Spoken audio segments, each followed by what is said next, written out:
आसतु आज जानिबा घरे बसी मोबाइल हेउ किंबा कंप्यूटर रे ई पावती माध्यम रे खजना पैठ करिबा। पूर्वर सरकारी कर्मचारी माने आपनको गाँ को जाई खजना आदाय करुथिले। जदि आपण माने गाँ रे खजना देई पारु नथिले ताहाले आरआई ऑफिस को जाई खजना पैठ करुथिले। किंतु एबे किछि मात्रा रे परिवर्तन होईछि जहा कि लोक माने ऑफिस को न जाई ऑनलाइन माध्यम रे खजना पैठ करुछंती जहाँ को कुआ जाउछि ई पावती। आपण माने घरे बसी ई पावती माध्यम रे खजना दे पारिबे। सेति पई आपण मानकू कोन करबा को पड़िबो। प्रथमे गूगल क्रोम किबा ब्राउजर को जानतु। सेठार आपण माने ई पावती सर्च करंतु। तापर एभली किछि शो करिवो उड़ीसा लैंड रेवेन्यू पेमेंट उपरे क्लिक करंतु। तापर आपनको संपूर्ण भाबे ई पावती वेबसाइट आसी जिवो। सेठार आपनको 5टी ऑप्शन आसीबो। देखंतु आपनको एठी लैंड डिटेल्स देबाकू पड़िबो। फाइनेंशियल ईयर एठी आपनको दबाकू पड़िबो 24-25। तापर आपनको एठी आपनकर जिल्लार नाम दबाकू पड़िबो।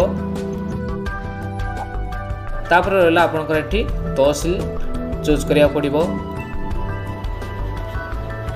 तापर आसीबो एठी के आपनकर विलेज आपनकर एठी ग्राम सिलेक्ट करिवे। खाता नंबर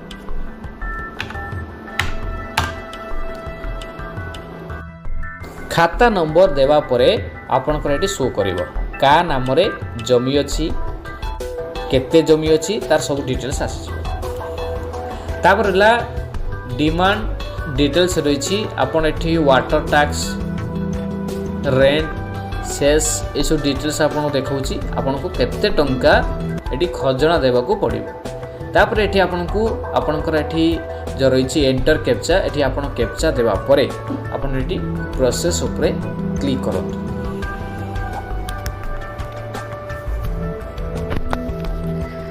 तापर आपन को एठी ऑप्शन आसी जिवो डिपॉजिटर डिटेल्स। एठी आपनकर डिपॉजिटर नेम टाइप करबा को पड़िबो। तापर आपन एठी पिन कोड दबा को पड़िबो।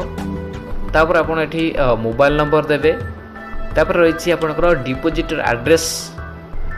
तापर आपनकर रही ईमेल आईडी। तापर कैप्चा दे आपण माने मेक पेमेंट उपरे क्लिक करबा को पड़िबो। चालान ऑप्शन आसीबो। नेक्स्ट मारिबे। तापर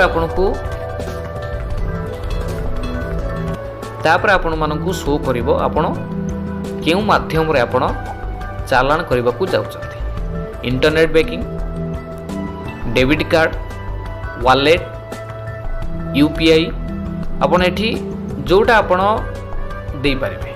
जदि आमे नेट बैंकिंग दबा ताहाले आपण एठी आपनकर सब प्रकार बैंक शो करिवो। तापर आपनकर यूजर पासवर्ड दे आपण चालान करि पारिबे। चालान करिवा परे आपनको किछि समय वेट करिवा परे आपनको आपनकर एक स्लिप आसीबो जोटा कि आपनकर ई पावती।